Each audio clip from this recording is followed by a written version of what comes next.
Hey guys, if you're getting DirectX error while playing FC25, I've got a simple solution for you.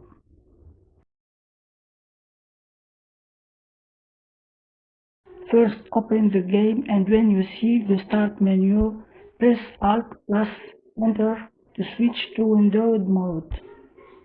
Now just proceed through the start menu as usual and you should avoid DirectX error.